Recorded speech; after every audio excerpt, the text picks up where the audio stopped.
Hey everyone, ready to go a little deeper on the whole Thanksgiving thing? Let's ditch those pilgrim hats and really dig into the real story of that first Thanksgiving. It definitely gets a lot more complex than the grade school version most of us grew up with. Right.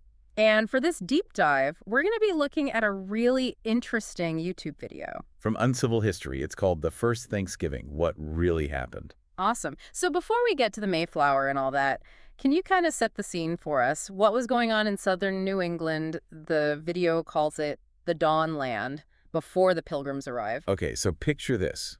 It's the early 1600s, and southern New England is not some untouched wilderness. Okay. You've got all these vibrant Native American communities. They have political structures with leaders called sachems. Interesting. And get this, they'd been trading with Europeans for over 100 years. This wasn't some, first contact situation at all. Wow, that's already changing my whole perspective. Yeah, it's wild. So then European diseases show up. That doesn't sound good. Not good at all. It's actually tragic. Diseases like smallpox just ripped through the native population. Really? We're talking up to 90% wiped out. Think about that. 9 out of every 10 people you know, gone. Devastating. It's hard to even imagine. And a huge portion of the Wampanoag tribe was lost, too, which is important because we'll talk about them a lot more. Right, the Wampanoag. Okay, so that brings us to the Pilgrims, right? Except, didn't the video say that wasn't actually what they were called? Yeah, so technically they were separatists. Yeah. Basically, they were this group of Puritans who wanted to, break away from the Church of England. They wanted more religious freedom. Got it. So they were escaping religious persecution, landed at Plymouth Rock, and... Hold on, it's actually even more complicated than that because Yeah. their whole voyage wasn't just about faith. It wasn't. No, a lot of these trips were funded by investors who, they wanted to make money. Ah, They saw a business opportunity. Mainly, they were hoping to make a big profit from fishing. makes sense. So it's like religious freedom, yeah, but also let's go make some cash. Exactly. And it's interesting because they landed at Cape Cod first, not Plymouth. And those first few months, things did not go well for them. It kind of struggled, huh? More than struggled. They were so unprepared. There are accounts of them robbing graves for food just to survive. Wow. Not exactly the Thanksgiving story we usually hear. Gets a pretty dark side to things. And then, of course, they had those first encounters with the Native Americans, which I'm guessing weren't exactly a picnic either. You guessed right. Mm-hmm. Definitely some tension there. Those first meetings really set the tone for this, complicated relationship that was going to develop. Right. So ultimately, they end up at Plymouth, right? But wait, Plymouth wasn't exactly empty when they arrived, was it? You're picking up on all the good stuff. Yeah. Plymouth was built right on top of Patuxent, which was a Wampanoag village that had been hit hard by disease. Oh, wow. So they were literally building their new life on top of, well, the ruins of someone else's. Exactly. And that's where the story gets even crazier. Okay, how so? Because out of nowhere, this guy, Massasoit, walks into Plymouth. And he speaks English. No way. That's wild. It was a total game changer. Massasoit tells them they're on Wampanoag land, and their leader, Massasoit, is basically watching their every move. And then comes Squanto. His story is just incredible. Kidnapped, sold into slavery. Ends up in London, learns English, somehow finds his way back to the Dawn Land. Talk about a journey. It's crazy. Mm. And he becomes this, essential link between the Pilgrims and Massasoit. He's the one who helps make that famous peace treaty happen. Okay, but that treaty, I feel like there's more to it than just everyone being happy to share. Right. It wasn't all sunshine and rainbows. It was more about survival. Both groups were vulnerable. In what way? Well, the Pilgrims needed help to survive in this new land. Right. And Massasoit, he needed protection from rival tribes like the Narragansett. Ah, so it's more like a strategic alliance. You scratch my back, I'll scratch yours. You got it. But even with that treaty in place, things with Squanto, well, they're not as straightforward as they seem. What do you mean? He was a smart guy. He saw a chance to gain some power. He wasn't just translating. He was manipulating things a bit. Wait, so he's not just this helpful guy, this gift from God, like some people said. Not exactly. There's more to the story. Okay, now I'm really intrigued. Tell me more. So picture this. Squanto starts telling the native people that he can, control the English. He's saying he can get them to do whatever he wants. Wow. And then with the Pilgrims, he's not exactly being completely honest with them either. So he's basically playing both sides. That's pretty risky. Oh, it was. And eventually, Massasoit finds out about all of Squanto's schemes. And let's just say he was not happy. Oh, no. He demands that the Pilgrims hand Squanto over to be executed. Whoa, really? That escalated quickly. It did. Now the Pilgrims are stuck, Yeah. right? They need Squanto, but Hmm. they're also bound by this treaty with Massasoit. It was a huge dilemma. So what happened? Did they hand him over? It was about to go down, but then, at the last minute, a ship shows up.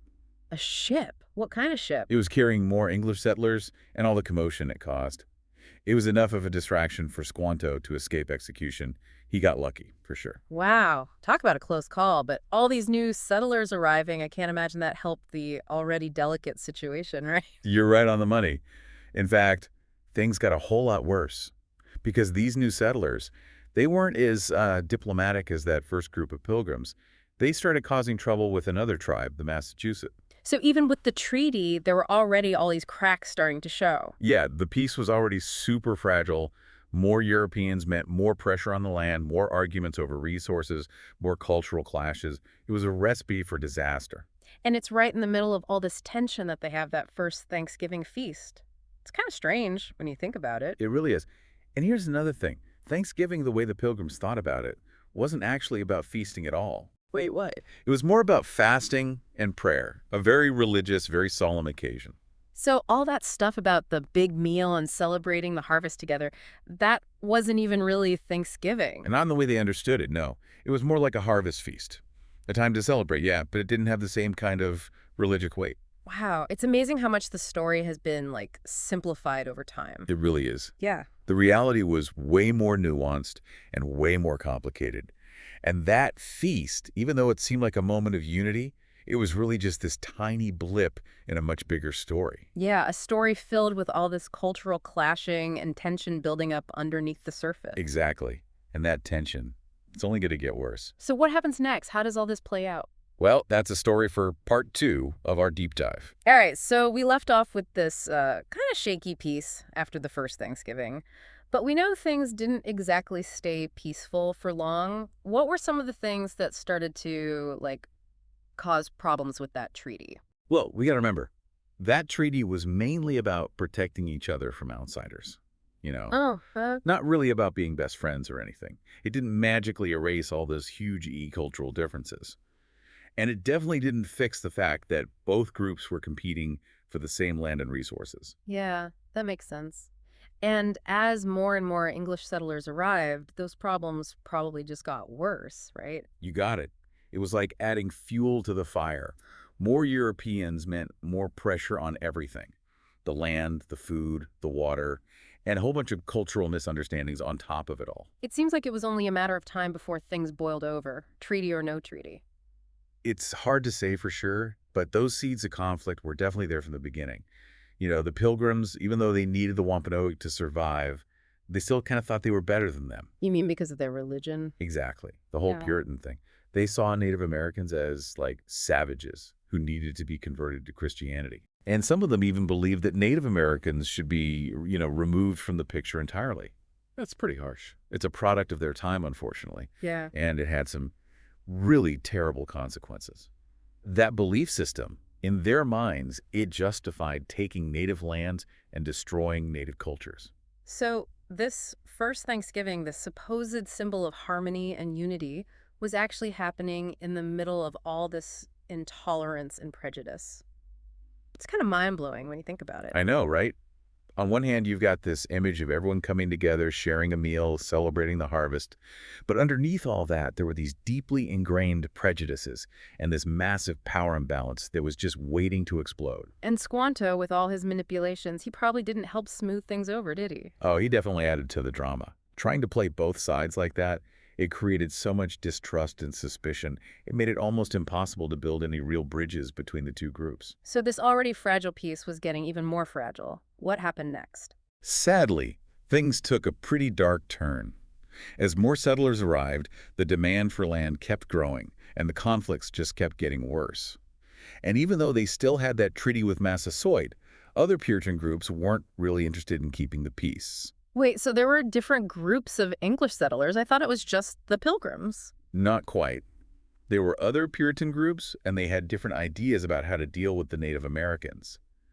The Pilgrims, at least at first, knew they needed the Wampanoag to survive, But these other groups, they just saw Native Americans as obstacles in their way, and they wanted their land. So even within the English settlers, there were different opinions on how to treat the Native Americans. Yep. Some wanted to take advantage of them, some wanted to convert them, and some, like those first pilgrims, they wanted to try and coexist, even if it was a bit uneasy. It just adds another layer of complexity to an already messy situation. Makes sense. You can't just lump all the English settlers together as one big group. They had their own internal struggles and disagreements. Totally. It's important to remember that history is rarely black and white. There are so many shades of gray, hidden agendas, and people making choices within a much larger It context. sounds like things were becoming more and more volatile. What about Squanto? Did he keep trying to play both sides after his near execution? He did, at least for a while. He was still a crucial go-between, translating and making sure communication could happen, but he never really stopped scheming and trying to manipulate people for his own benefit. That's pretty risky considering what almost happened to him with Massasoit. He was playing a dangerous game. Oh, absolutely. He was walking a tightrope, that's for sure. There are stories about him exaggerating threats and making things seem worse than they were, all to make himself seem more important. He was playing on everyone's fears, trying to gain as much power as he could. Sounds like something straight out of Shakespeare. This ambitious guy caught between two worlds, trying to control everything. But that tightrope act couldn't last forever, right? It didn't. In 1622, just a few years after that first Thanksgiving, Squanto died suddenly while he was on a mission for the Pilgrims, and the circumstances surrounding his death are still a bit of a mystery. What? Really? That's so sudden. Any ideas about what happened? Was it natural causes or was there something more to it? Nobody knows for sure. Some historical accounts say he got sick and died, but others suggest there might have been some foul play involved.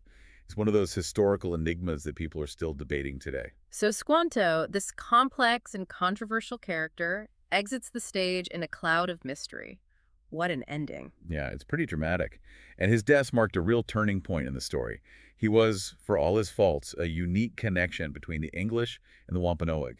And with him gone, things got even harder. Communication broke down, misunderstandings happened more often, and the relationship between the two groups just kept deteriorating. It makes sense. He was like the one person who could speak both languages fluently. Losing him must have been a huge blow. You're exactly right. His absence left a void that was really hard to fill. And that brings us to the event that really shattered any hope of peace between the English and the Wampanoag. King Philip's War. King Philip. Who's that? I'm guessing this wasn't a friendly little disagreement. King Philip was the English name for Metacomet, who was the son of Massasoit. He saw how the English colonies were just taking over everything. His people were losing their land, their way of life, their entire world. And he decided to fight back. So this war, it was a direct result of all those tensions we've been talking about. It was only a matter of time. In a way, yeah. Metacomet, or King Philip as the English called him, he saw what was happening, and he knew he had to take a stand. The survival of his people depended on it. And he didn't fight alone, right? I remember the video mentioned he brought different tribes together. It was a last-ditch effort to push the English out of their territory. He managed to unite several tribes that had often been enemies themselves. Wow, that's powerful. All these different groups putting aside their differences to face a common enemy. They must have been really desperate. Absolutely. They knew that everything was on the line, their very existence was at stake. So this King Philip's War, was it a big deal or just a few small battles? It was one of the deadliest conflicts in American history, especially considering the size of the population at the time. Thousands were killed on both sides, villages were burned to the ground, and it completely changed the face of New England. That's hard to imagine, especially when we think about all those peaceful Thanksgiving images we're used to seeing. I know. It's a stark reminder that history is full of contradictions. The Thanksgiving story we're told is just a tiny, tiny fragment of a much bigger and much more brutal story. So this war, it basically destroyed any chance of peace that existed after that first Thanksgiving. It's a pretty tragic turning point. It was. It led to the displacement and dispossession of so many Native Americans. It's a dark chapter in the history of the relationship between the settlers and the indigenous people, and it had long-lasting consequences that we still see today. It's incredible how much more there is to this story than we usually hear. It's been a real eye-opener. It's amazing what you can discover when you